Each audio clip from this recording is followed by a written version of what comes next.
Musk didn't stay in second place for long. Tesla's stock recovered, and in 2023, he launched a new company, xAI, built around artificial intelligence, positioning it as a direct competitor to other major AI labs. Rather than treating it as a side project, he structured deals tying its value directly back into his existing companies, eventually merging xAI with SpaceX entirely, combining rockets, satellites, and cutting-edge AI development under a single corporate umbrella valued, by some estimates, at over $1 trillion on its own. By reclaiming the world's richest title and layering a third and fourth major business, xAI and the Starlink satellite network, on top of Tesla and SpaceX, Musk had built something no individual ever had before: a personal fortune spread across rockets, cars, satellites, and artificial intelligence, all growing at the same time. The stage was set for a number nobody in history had ever reached. On June 12, 2026, SpaceX completed its initial public offering, listing on the Nasdaq Stock Exchange under the ticker SPCX. It was one of the most anticipated public offerings in Wall Street history. A rocket company,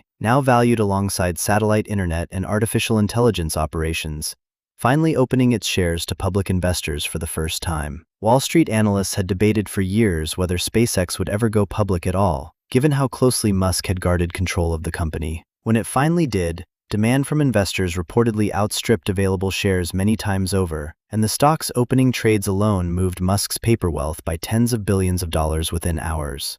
The IPO repriced his roughly 38 to 42% ownership stake in SpaceX at approximately $800 billion on its own.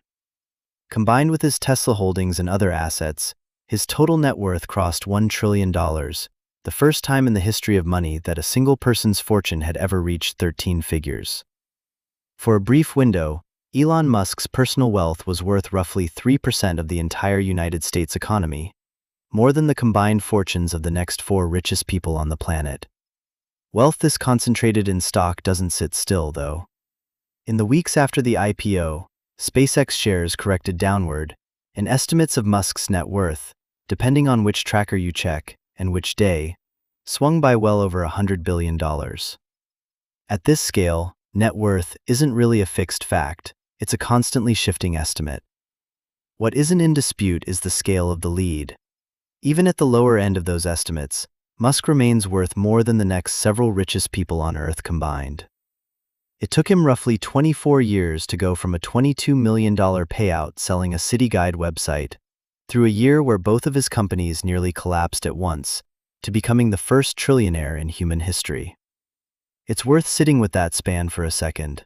A website sale, a decade plus of 2 companies barely surviving side by side, a $55 billion pay package voided by a judge, a very public stumble buying a social media company, and somehow, still, the largest personal fortune ever recorded. Next time, the flower that once cost more than a house, and the entire nation that lost its mind over it. Subscribe so you don't miss it. From that point, both companies began climbing, slowly at first. Tesla spent the 2000s scaling up production, working through what Musk himself called production hell, trying to manufacture the Model 3 at scale. The company reportedly came within weeks of running out of cash again in 2018, a full decade after the first near collapse, while workers slept on the factory floor trying to hit targets. Meanwhile, SpaceX steadily proved it could land and reuse its rocket boosters, rather than discarding them after a single flight, the way every other rocket in history had, dramatically cutting the cost of reaching space, and turning what had once looked like a vanity project into the dominant force in commercial spaceflight.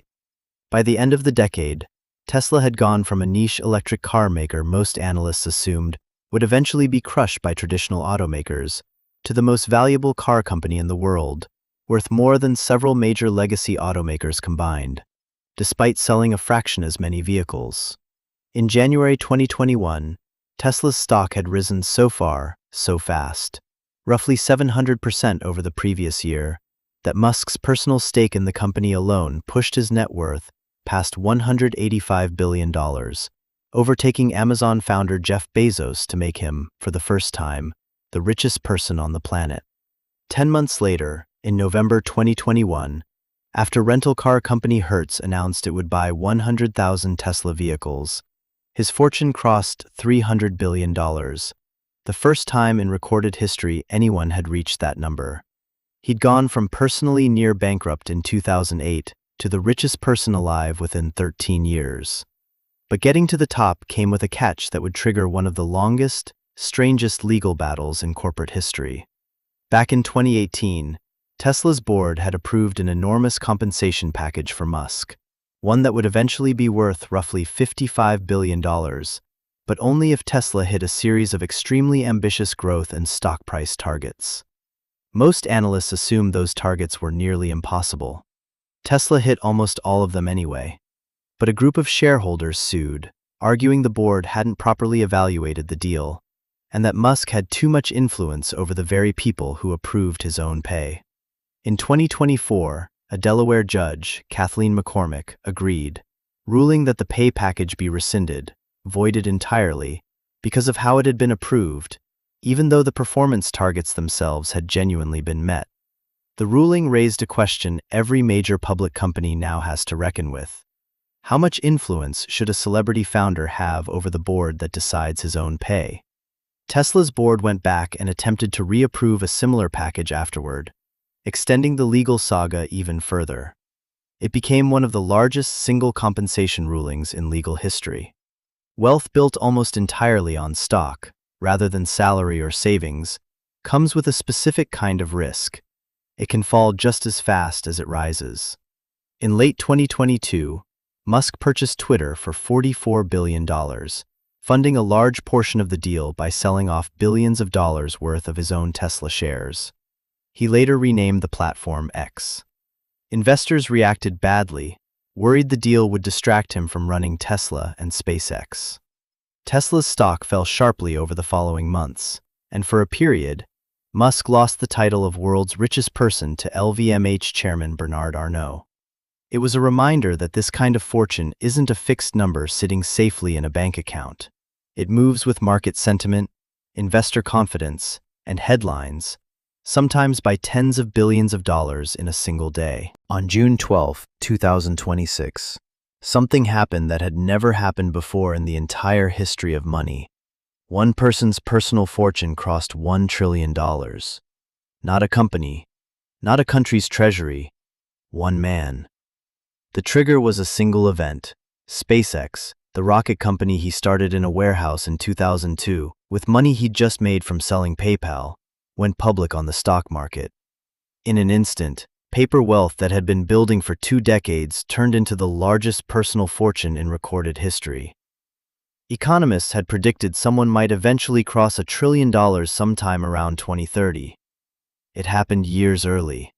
To a man who, less than 20 years earlier, was reportedly down to his last few $1 million, personally borrowing money to make rent while 2 of his companies teetered on the edge of bankruptcy at the same time. This is the story of how Elon Musk became the richest person who has ever lived, and how close it came to never happening at all.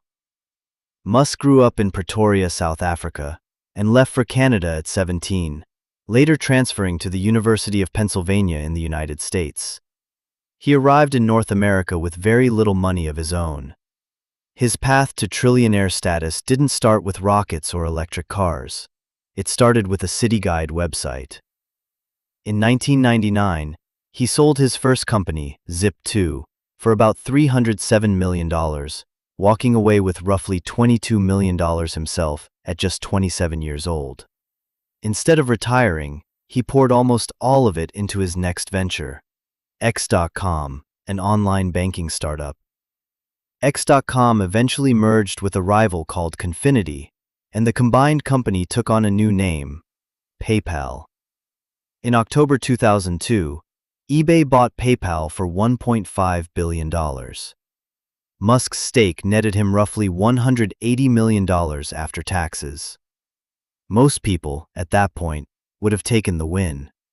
Musk did something that looked, to a lot of people at the time, like financial madness. Of that roughly $180 million, he put $100 million into a rocket company he founded from scratch called SpaceX, an industry dominated entirely by governments and defense contractors, not private individuals. He put $70 million into a small electric car startup called Tesla. and another $10 million into a solar energy company called Solar City. Rockets, electric cars, and solar panels, all at once, all funded by one person's entire net worth, in an era when most serious investors considered all three industries close to unfundable. Plenty of experts at the time openly predicted all three companies would fail. It was an extraordinary concentration of risk. If any one of these companies failed completely, it wouldn't just be a bad investment, it could wipe out nearly everything he had. Within 6 years, it very nearly did. By 2008, both SpaceX and Tesla were, independently, on the verge of running out of money at almost exactly the same time. SpaceX had already tried and failed 3 times to successfully launch its Falcon 1 rocket into orbit. Each failed launch burned through millions of dollars the company didn't have to spare. It had enough funding left for one more attempt. If that one failed too, SpaceX would almost certainly be finished. At the very same time, Tesla was struggling to get its first car, the Roadster, into production, bleeding cash faster than it could raise it, in the middle of the 2008 global financial crisis, one of the worst possible moments in history to be asking investors for money. Musk was reportedly personally so low on cash during this period that he had to borrow money from friends to cover ordinary living expenses. Losing either company wouldn't just have been a business failure. Having sunk nearly his entire earlier fortune into both, it would have meant losing almost everything he owned, twice, at the same time. He was, by his own later account, closer to personal bankruptcy in 2008 than at any other point in his life. On September 28, 2008, SpaceX's fourth Falcon 1 launch attempt finally succeeded, making it the first privately funded liquid-fueled rocket to reach orbit, just weeks before the company would have run out of money entirely. Then, months later, on Christmas Eve 2008, literally the last business day of the year, Tesla closed a funding round that kept the company from going under, hours before it would have missed payroll. 2 separate companies, each one launch or one funding round away from collapse, both survived within a few months of each other, in what Musk has since described as the worst year of his life. If either the Falcon 1's fourth launch had failed, or that Tesla funding round had fallen through even a day later, there's a reasonable chance neither company would exist today.